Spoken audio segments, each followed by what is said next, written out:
This week in economics, Numbers Man here on the 28th of July, 2013, our last program of July. We'll look at a number of things, a lot of numbers out this week. We'll look at those and try to determine actually what is going on using the Reuters, the BBC, Bloomberg, and we have an article, I believe, from the Wall Street Journal on the economics of the Healthcare Act, or the Affordable Healthcare Act, otherwise known as Obamacare.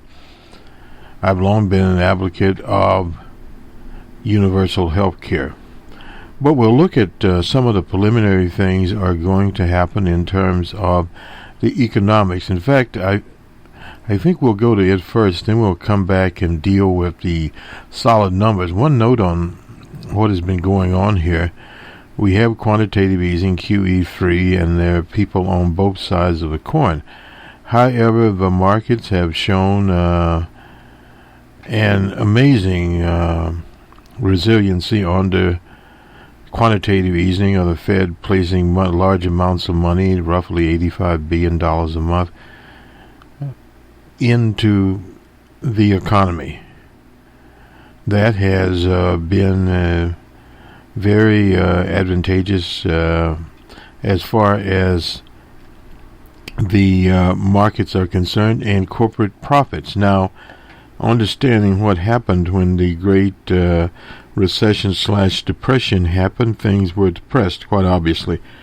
Demand was down, the economy itself was completely out of sync. The American economy being driven by consumers, but at the same time, over 40% of the economy was in the financial sector. The financial sector went into literally the tank. So you had the Bear Stearns and various other machinations, AIG, and what further complicated things, that these derivative swaps were all over the economy. They were just not confined to certain banks that were termed too big to fail. Now those banks are bigger than they were. But there is an orderly process now to wind them down.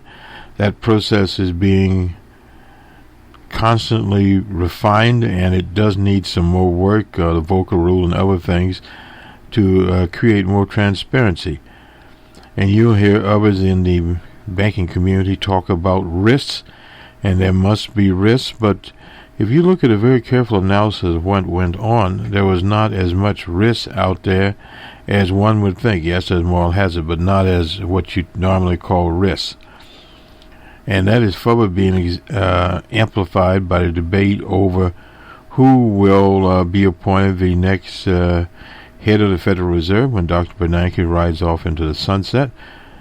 Two names floated out there: Larry Summers, the man that destroyed the Glass-Steagall legislation, allowing the banks to enter into certain financial vehicles they had not ridden into or entered into, and thus caused a great cause of the last depression.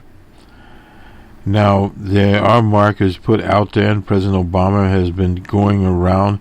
He started out in Knox College, where he went as a senator in, I believe, 2005.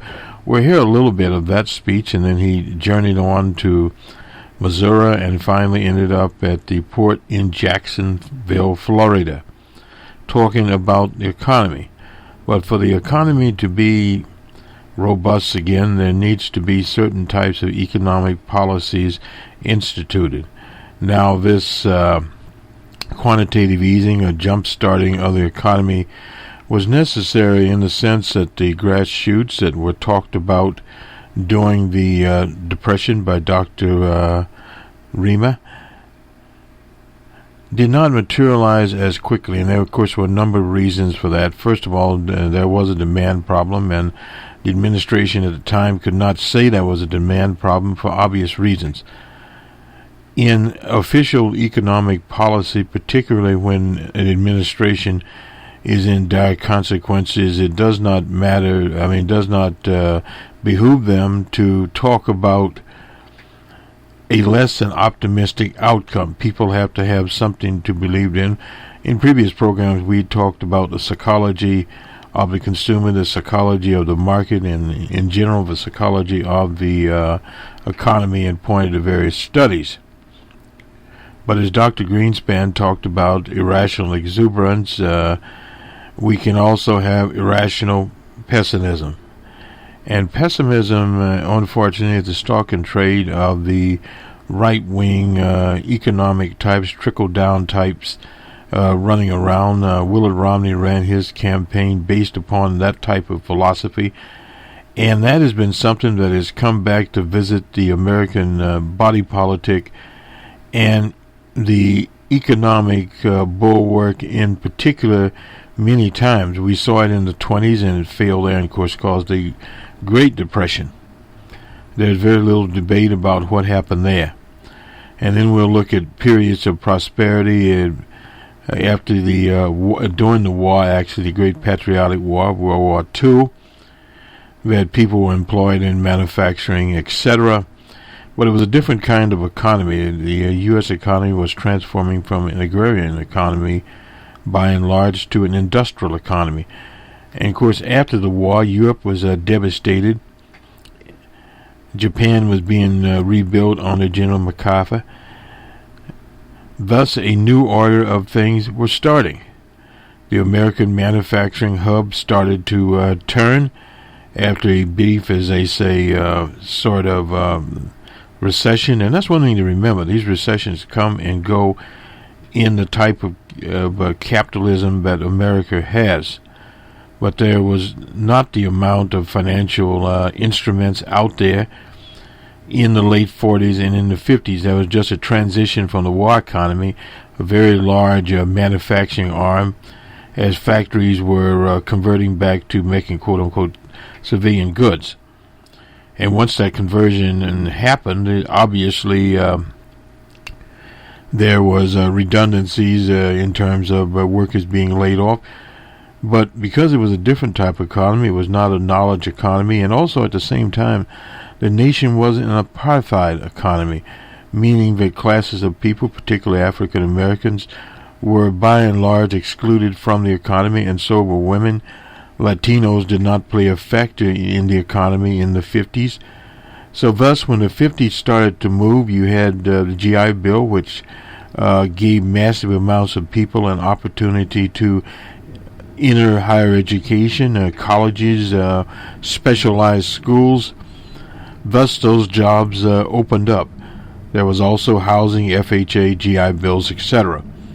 So those things are helped by virtue of large government programs. And you had some type of stability through the 50s and into the 60s. And of course, the trade unions were much stronger. As we went out of the 60s and into the 70s, things started to happen. There was more labor disruption. There was a reorganization in the 80s under Reagan of the farm economy, etc. The trickle-down theories were there. Trickle-down didn't work. Reagan almost lost literally the whole house. But was able to bounce back because it was a much smaller economy. Then we sort of drifted there. We got something called the dot-com boom in the early 90s, and that lasts until the air was let out of the balloon in the late 90s and around 2000. Thus, we set up a precursor to where we are now. We'll go to that, and this is a series. We'll be talking about it on our political program, Boston Red, about the Affordable Health Care Act. But now we'll start to talk a little bit about the economics of the Affordable Health Care, or Obamacare. In this article, dated, the 28th of July, it's in the Wall Street Journal. It said making money from healthcare reform, from photocopies to advertising. And it just basically says insurance companies are going to be big players in the interpretation of the Affordable Health Care Act, which begins later this year. Enrollment is in October, incidentally. They'll also start to be big beneficiaries if it all goes according to plan. Well, things go, generally speaking, most according to plan, but there'll be some unintended consequences. Other things are starting to happen as the community organizations are receiving funds across the various states. Now, in states that run their own healthcare exchanges, they will run those. In other states, such as New Jersey, the federal government will run the healthcare exchange. Will it all be pretty? No. But it will get in there. And let's get back to this article here. Beyond the players directly involved, insurers, hospital operators, pharmaceutical companies, there are plenty of others who are gearing up for healthcare reform. And some of them also stand to make some serious money. Here are 3 companies that discussed their thinking on President Obama's signature healthcare. The first one is Xerox.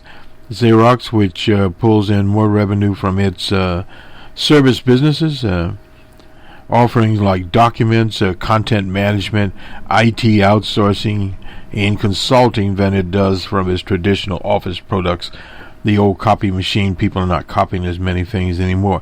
And we'll add in that mix, Pitney Bowes, hadn't heard of them as much. The people that used to make postage meters, they do basically the same thing. It's particularly interesting in the technical needs of new state-level insurance exchanges, bureaucrats that will come with them. The CEO there is Ursula Burns on an earnings call this week. I think that healthcare in general, payers, providers, government infrastructure is an opportunity almost across the board in just about every way you can think about it. It's very specifically, Obamacare is one of its definitely going to be an opportunity, primarily because it's focusing state governments to actually, wait a second here, I just jumped ahead of myself, state governments to actually step back and think about what path forward they want to have. It turns out that not every state's going to. We just talked about that. It's coming forward the same way, but one of the things that we learned is that we have to actually manage it state by state, no doubt.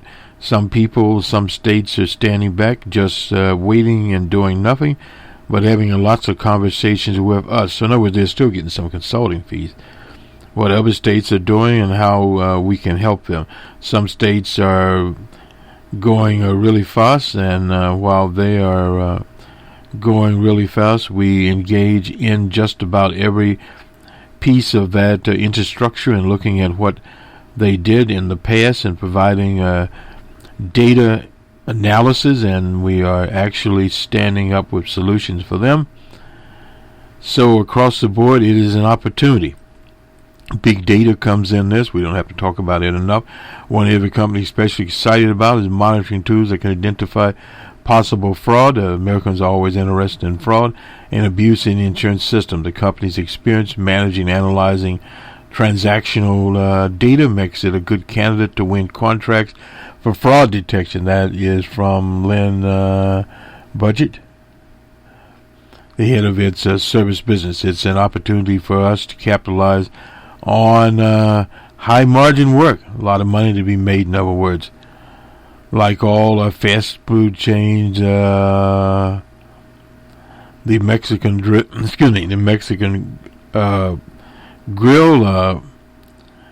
Chipotle has a large workforce of young workers at the lower end of the pay spectrum, and has said it expects many of them to opt out of taking health insurance at office, because the government penalty for having no coverage will cost less than the monthly premium of a healthcare plan.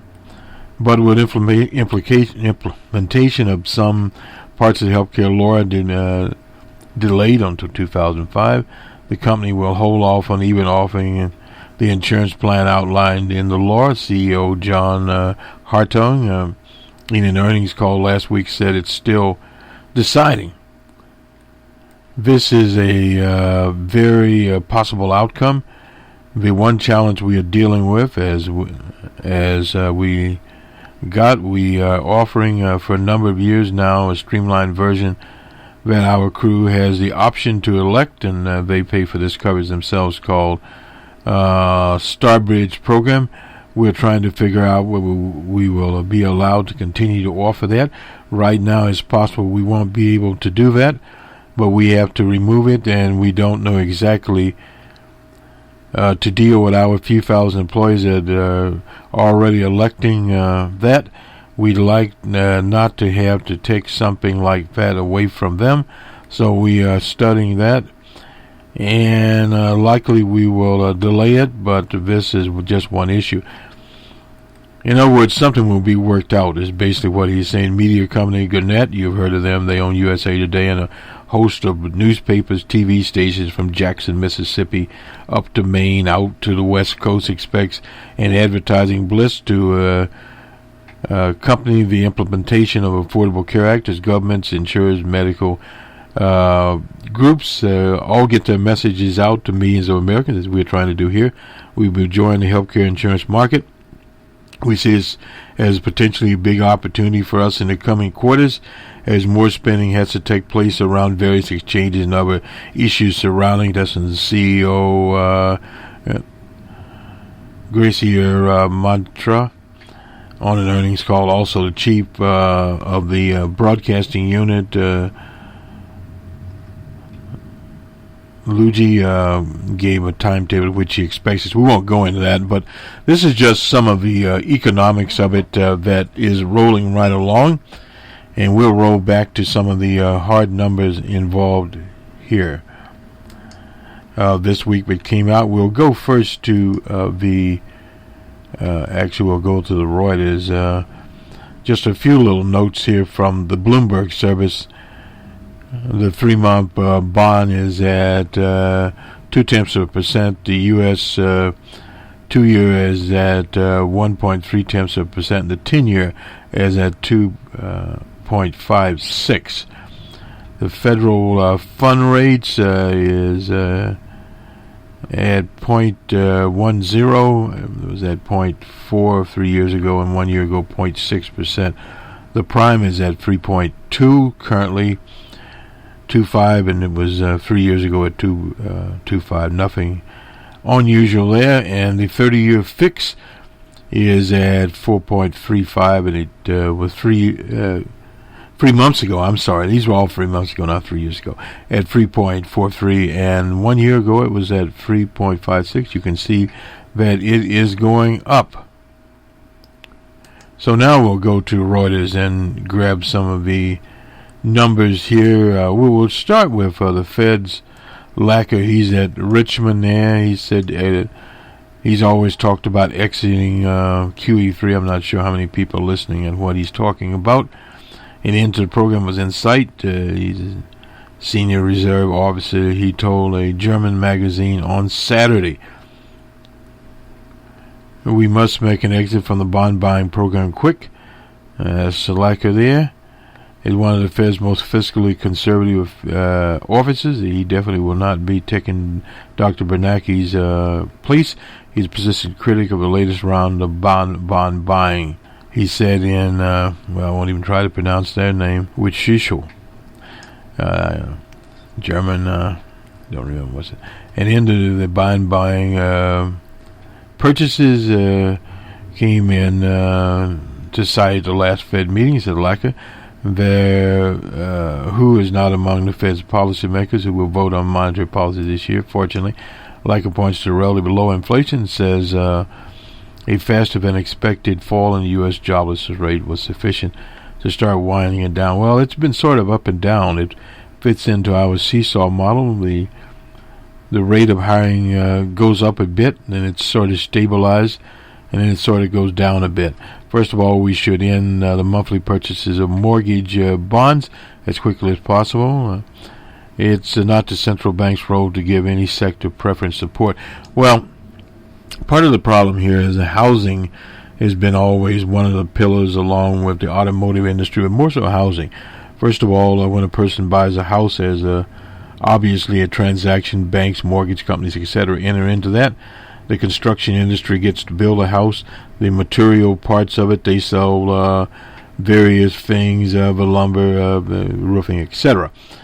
And then, of course, the various companies involved there, Plumber's Wire, etc. there, the materials involved there.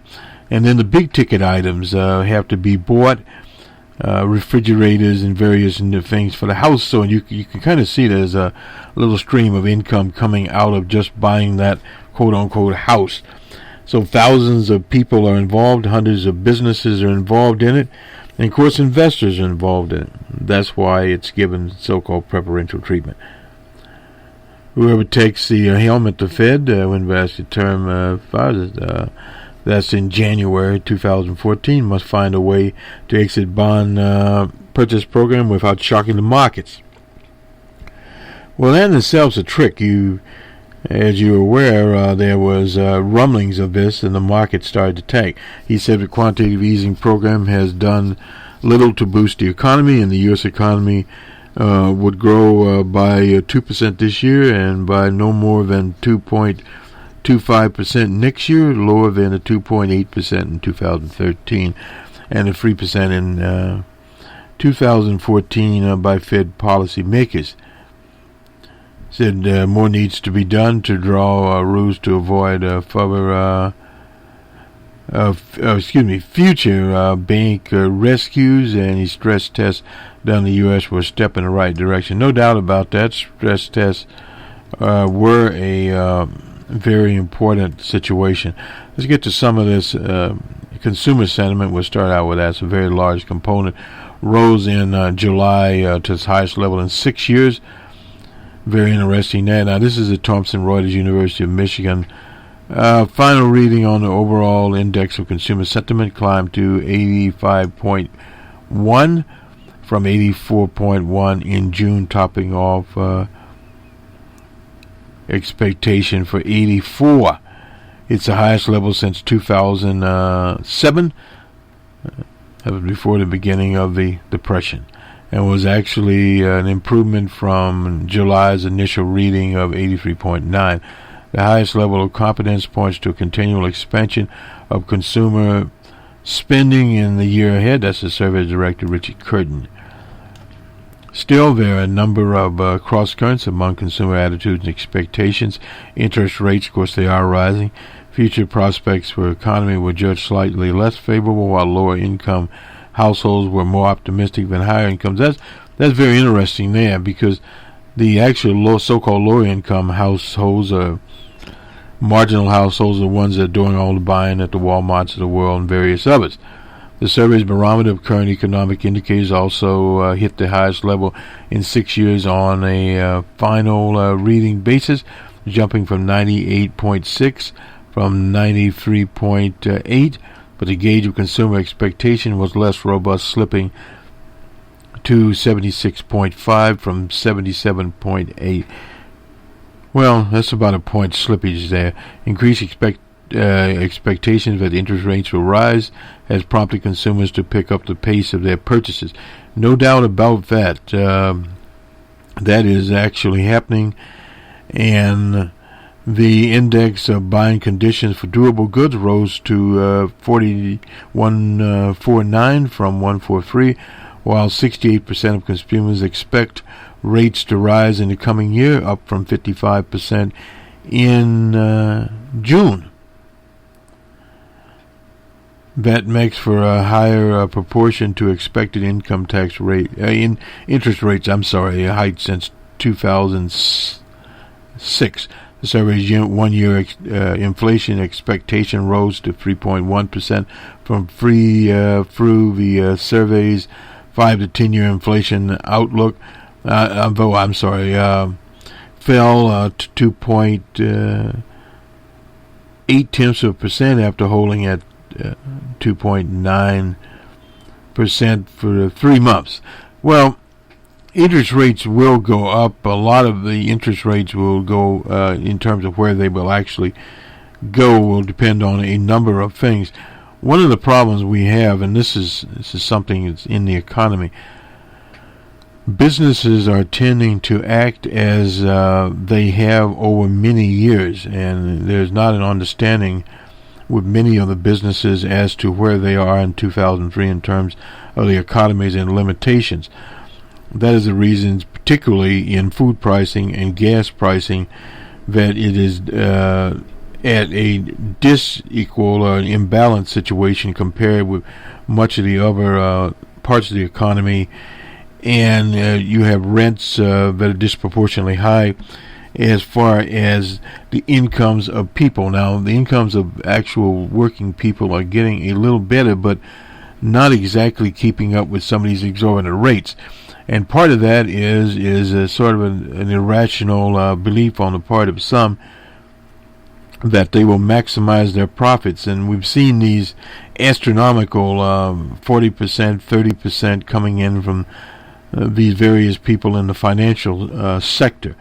That cannot go on. That will throw the economy out of sync. Let's move on here. We'll go to our friends at the Economic Cycle Research Institute. We like to go to them. This independent forecasting, its weekly leading index rose to 131.3 in the week ending on July 19th from 131.2 the previous week. The index amortized growth rate was unchanged at 4.5. So basically, it edged up to its highest level since April of 2011. We watched that index very, very closely. And the IMF, of course, is encouraging the Fed to communicate properly, talking about communication. Let's go to our people at market. There is another research institute. We watch conditions in U.S. manufacturing sector improved in July as firms enjoyed a rebound in new orders, took on new workers, and increased output at the fastest clip in 4 months, as the industry reported. Show financial data from market, its flash and preliminary U.S. Purchasing Managers Index rose to 53.2, a 4-month high from 51.9 in June. A reading above 50 indicates expansion. Output growth to 54 point, also high since March from 53.5. Domestic demand rose and new export orders rebounded after contrasting. This is what we talked about a little, this contrasting thing. As workloads increased, firms took on more workers, with the employment sub-index rising to 52.6 this month from 49.9. So that's quite a bit of improvement there. Ratio of job creation remains disappointingly weak and well behind the pace seen at the start of the year. This is Market's chief economist, Chris Williamson, who also added that firms are still focusing on cost-cutting to boost competitiveness. Well, that in itself is many times a misnomer, depending on where they are doing the cutting. It also depends on how much weight they had or non-productive factors in the companies. Many companies at corporations at one time had as much as 10 or 15% of their people were virtually non-productive, especially in so-called middle management situations. Some of that has been corrected, and also at the same time the changing nature of work, and we need to talk a little bit more about that, and other economists have been doing it, especially in the micro field. Macro, we'll stick to the Federal Reserve and things of that nature. It's likely that policymakers will generate a need to see growth strengthen further before sounding more confident about the ability of the economy to withstand any tapering of stimulus. This is from Mr. Williams. In 5th of July, Reuters poll, the majority of economists at large Wall Street firms said they expected the Fed to start shrinking the size of debt purchases by September. The poll was conducted after government data showed the economy had added more jobs than expected in June. Fed Chairman Bernanke has signaled a plan to slow down the stimulus program as long as the economy continues to recover as expected, but he also told Congress, and of course last week we had his comments, The central bank's $85 billion in monthly bond purchases could be maintained for longer if the labor market outlook continues to, as he called it, darken. Well, not necessarily darkening, but basically at business as usual. We'll go to the BBC and taper off our outlook and more of the European situation to the IMF and how they see the U.S. economy from the international perspective. The underlying condition of the U.S. economy is improving, according to the IMF. However, the IMF added that the recovery from the recession/depression has been tapered. In regular assessments of the economy, the IMF said the U.S. still faces powerful headwinds, no doubt about that, like a sailor on a windy lake. It added gains on the stock market and housing prices, predictive that the economic growth should gradually accelerate over the next year, and gradually is the word. The IMF said some expiration of the payroll tax cut. The expiration of payroll tax cut early this year, and the impact, of course, of austerity or sequester were weighing significantly on growth this year. There's no doubt about that. Further, the IMF said slightly brighter picture in exports, economic activity to accelerate to 3.7 next year as the fiscal drag subsides and negative legacy of financial crisis. Now, that's dependent on what happens in September. The budget battle looms there.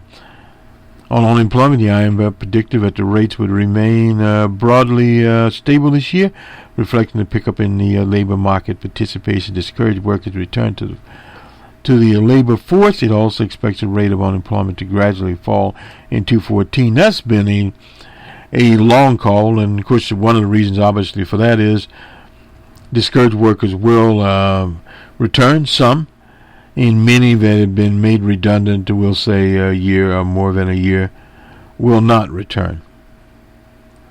They have went on to something else, either the underground economy or to some type of retirement, etc. The they are out of the profession they were in. The Federal Reserve policy of keeping interest rates low, close to zero, also seen by the IMF as being necessary to support the recovery. Overall, the IMF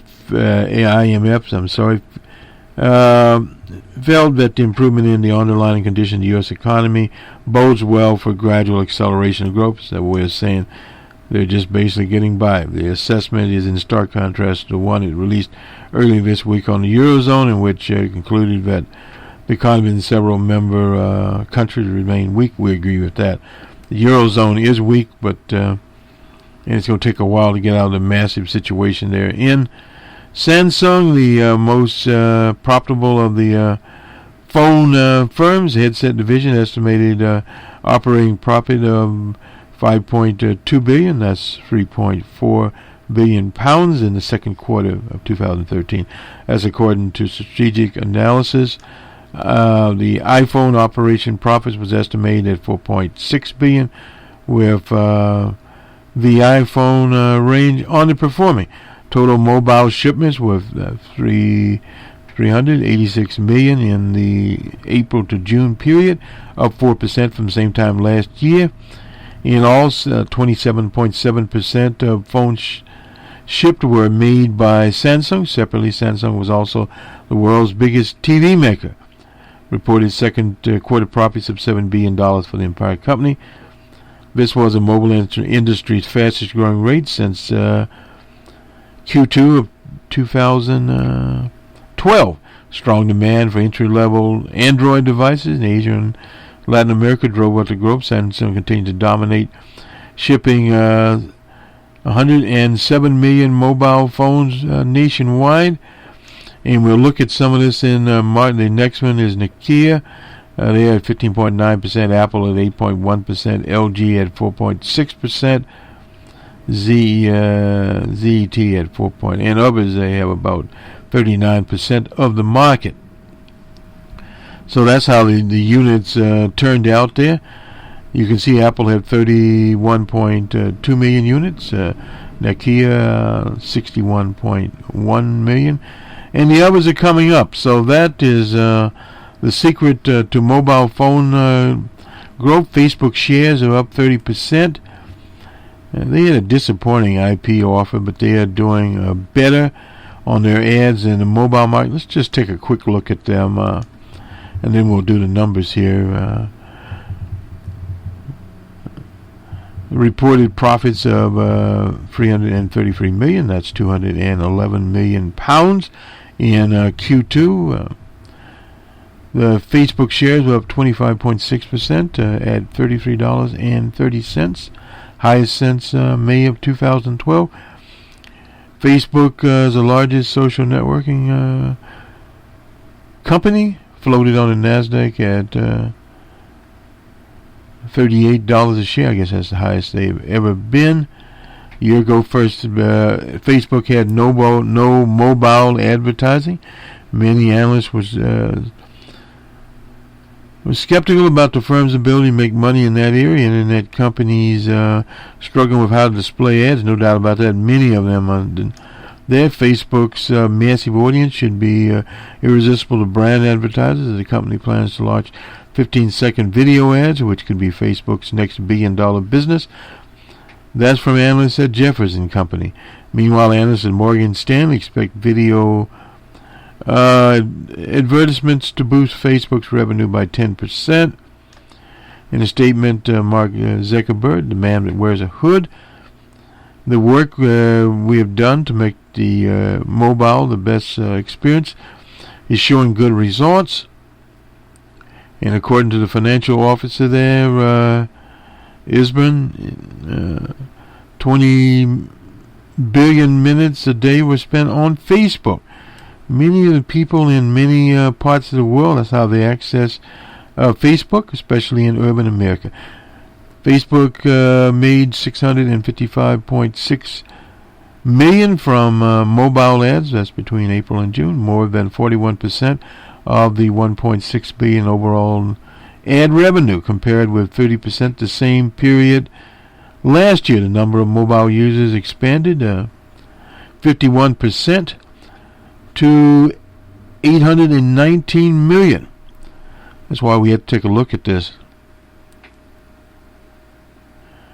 In April, they got GM back after GM had jumped out of there.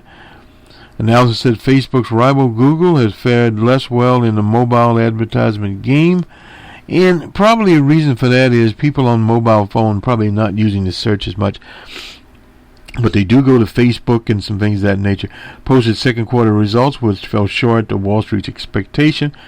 The Facebook versus Google debate will return to the investment community after a year-long hiatus. That's from Stephen Nicholas. He's at Jordan Ron. Anyway, everybody has to be somewhere. There's no doubt about that. Now we'll go on to the market part here and check out the old stock markets and do the old numbers. Spend a little time here. We needed to talk about the numbers. We all read the FTSE at these are negative unless otherwise noted, at 133.16 in a negative. The DAX in Frankfurt was at 54.07. In Paris, they were actually up 12.82. In Brussels, negative 4.74. In Madrid, they were actually in the positives all Friday also, 71.50. And in Zurich, 68.54 in the negative range. In Moscow, 1.26. In Johannesburg, negative 242.14. In Bombay, also 56.57 in the negative. In Karachi, 202.54 in the negative. Also Lahore, 57.24 in the negative. In Colombo, 13.61 in positive range. And in Tehran on Wednesday, had a banner day there for 83.90. In Sydney, 5.50 in the positive. The Nikkei took a bath, so to speak, 4.32 0.95 in the negative. The Hang Seng was actually up 67.99. In Shanghai, they were down 10.32. And in the Dow, in New York, they just sort of creeping along on the old Dow Jones, 3.22. And the Nasdaq at 7.67. And the Merc at 1.40. And in San Pablo, also in the positive at 355.30. And in Mexico, 312.49, all in the positive. Things looking good there. Quick look at the commodities market. And see where down 49 cents. This was Brent crude futures at 107.16. We like to see that number below 100. And the spot is at 106.99. It actually made a 26 cents. Texas Intermediate was down 89 cents at 104.66. T-Boone Pickens is still very happy about that. He remembers at $15 a barrel. Coffee futures were down 2,055 cents. Gold, this is Dubai gold, was up $11.50 at 1,331. And let's see, anything else we can do here. Corn futures, I guess we'll get them. Down $4 a bushel. Soybean futures down $5.50. All these commodities were down. That's good news. They need to be down. Cocoa was down $17. Not good news for Ghana and various other people. So that does the numbers. That does it for us on the 28th day of July, 2013. Have a good weekend and a productive next week for those in the business. And for the consumers, keep your eye on the ball. There are a lot of sales out there. As we roll into August before we return, good day.